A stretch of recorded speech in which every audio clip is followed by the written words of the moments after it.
Ang score wait lang natin ay daw. 2-1. Wait lang daw, Kuya Kim, kasi may coaching daw. So, alam na natin pag-coaching. Ayan na. Allergic. Coach ka. Anong allergic? Sa gilid lang yan.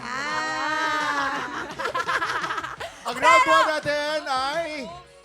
tayo. Green team at round 1, green team. Basta tayo. Oo. Overall winner natin ay green team! Congratulations! First time kong Kaya nanalo! ito naman yan.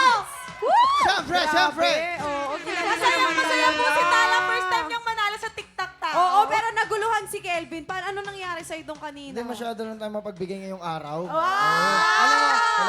Ano yan eh. Talagang, Alam mo, pansin ko dyan kay Kelvin, talaga mapagbigay. Mapagbigay talaga. Natatawa pa ako kay Kelvin yung tinuturo niya kanina mali kasi mananalo na sila pa to. Oh, di ba? Tsaka pinandidilatan yung mga ka-teammates. Eh, no? Ikaw naman. Dito. Diba? Nandidilat. Nakita ko talaga eh. Normal Pero na sa akin yun. Normal na yung malaki mata ko eh. normal.